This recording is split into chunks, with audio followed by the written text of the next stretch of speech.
Jai Shri Radhe. Shri Vallabhadisha ki Jai. Today is day 47 of the readings of the 252 Vaishnava disciples of Sri Gosaiji. And we are beginning today with Varta 26, the story of Haridas Baniya, who lived in Merita. The story of Haridas Baniya, who lived in Merita. At first, there were no Vaishnavas living in Merita. The king of Merita was Jemalji Rajput, and he was a Shiva worshipper. All the residents of the villages under him followed the same faith.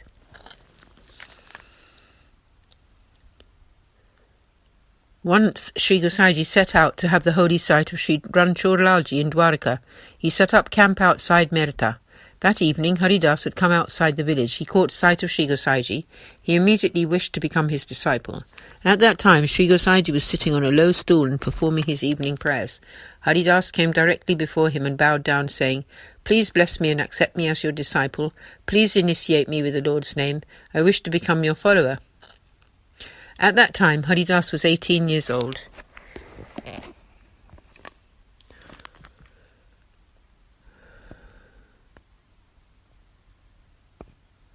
Sri Gosaiji immediately initiated him with the Lord's name. He then also gave him Brahma Sambandha. Haridas then went home and fetched his wife and children, whom he took to Sri Gosaiji, who initiated them as well. Haridas then offered as much as he could afford to Sri Gosaiji, took his leave and went home. Quite some time after this, Sri Gosaiji was again on his way to Dwarka, when he again set up camp outside Merita. Haridas came there to have his sight. Having bowed low to his guru, Haridas then supplicated, "O Maharaj, please grant me some seva to attend to." Sri Gosaiji gave him a Krishna deity to serve. The next morning, Haridas brought Sri Gosaiji to his home. There, Sri Gosaiji bathed that Sri Thakurji, dressed and adorned him according to the season, made suitable offerings for the morning, then cooked, accepted back the first offerings as prasad, and then offered the lunchtime preparations. When the appropriate time arrived, he accepted back that prasad, performed the Rajbhog Arti, and settled Sri Thakurji down to his afternoon nap. Then he took prasad and afterwards fed Haridas and his family, and went off to take some rest. In the afternoon, when it was time for the Uttapan Seva, Sri Gosaiji was relaxing on his cushioned sofa. Haridas came there and asked Sri Gosaiji to explain to him all the ways of Seva, and then anointed his forehead as a mark of respect before he left. Haridas offered to Sri Gosaiji everything he had in his house. Sri Gosaiji then left there and returned to Gokul. Haridas went with him for a short distance at the start of his journey and then went back home. He then began to serve his Sri Thakurji very lovingly. Bhav Prakash. The inner meaning. In the eternal Leela, Haridas is a Sakhi of Ratna Prabha. His name is Pravalika, a devotee of Tamasi disposition. Pravalika manifests from Ratna Prabha is thus a form of her divine loving sentiment.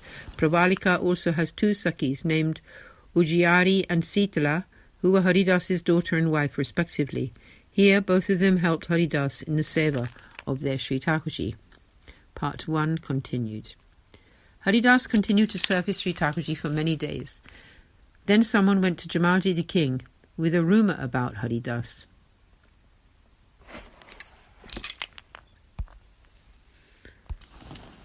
They said to him, "There is a Baniya living in our village. He observes the fast of Ekadashi on the 11th day of the lunar calendar, and he never visits your temple."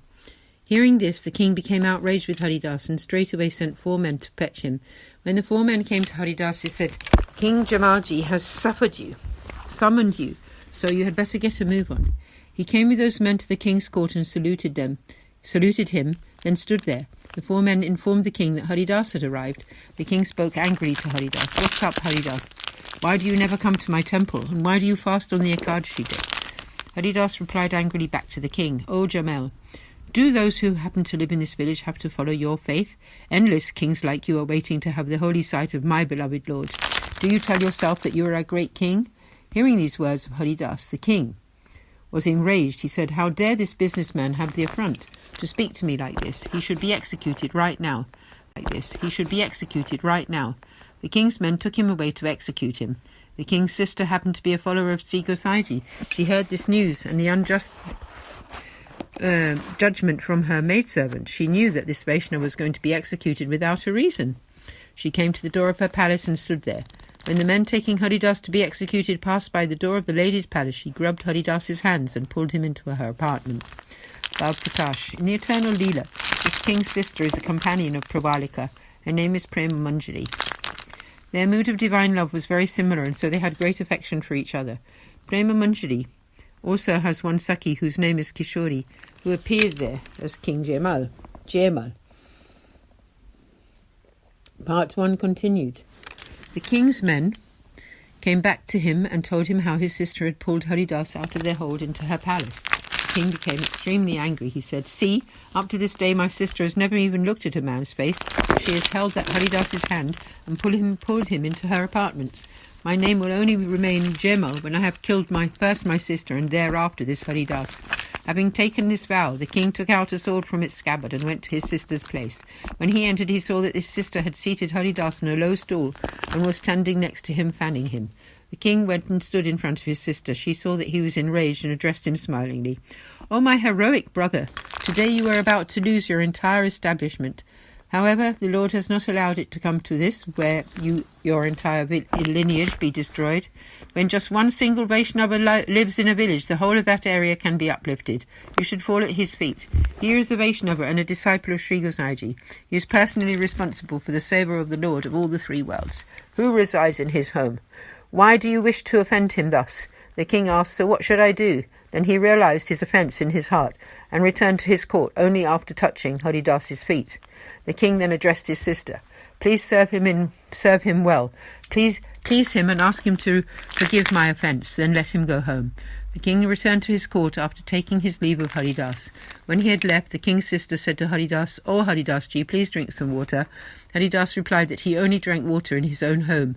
The sister realized that he did not yet know she was a Vaishnava, so she took hold of his hand and pulled her into his personal apartments, where she let him have the holy sight of her Sri Thakurji. Her Seva was Sri Gosaji's handwriting. Haridas took a long time enjoying that holy sight. He prostrated before her Seva and felt very happy. Then he drank water. He then asked her how she had come to be Sri Gosaji's disciple. Then the king's sister recounted. "When I was 20 years old, one day I had climbed up onto the roof. At that time Sri Gosaji had set up camp in one garden nearby. I caught sight of him and immediately sent my plea to him with one of my maidservants. In that letter I wrote to him explaining all about my home situation. 'O Maharaj, the rules of my house are such that I will not be able to come to meet you. You would also not be freely permitted to come to my abode. My environment is full of rascals. I need to be uplifted. I am your eternal servant, therefore please find some way that I might be able to become your initiated disciple. Please send me your response in a letter.' Then my maidservant delivered this letter into Sri Gosaji's hand. He read it. Then, granting me immense grace, Sri Gosaji sent me back a letter explaining how to surrender and instructed me to read the letter after bathing and wearing pure clothes. I did just that. I then asked him to give me some seva. He sent back to me his written description of all the ways of service for every day of the year and also the special festival days. Then I began to serve according to his instructions. Hearing all this, Haridas felt very happy. After reassuring Haridas, she sent him home.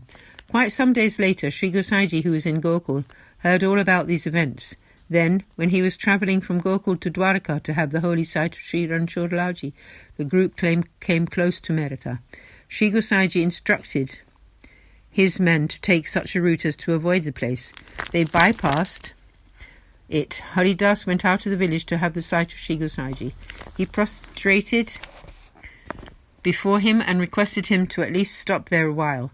He made several donations to Sri Gosaiji and also brought donations from the king's sister and conveyed her prostrations to him. Sri Gosaiji listened to Haridas's tale of the events, and Sri Gosaiji was pleased to hear this news.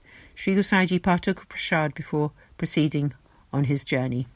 So we will pause here in this Varta 26th until tomorrow, when we will resume. So Jai Shri Krishna sab Vaishnavan ko, aaj ke anand ki jai ho, Jai Jai Shri Radhe.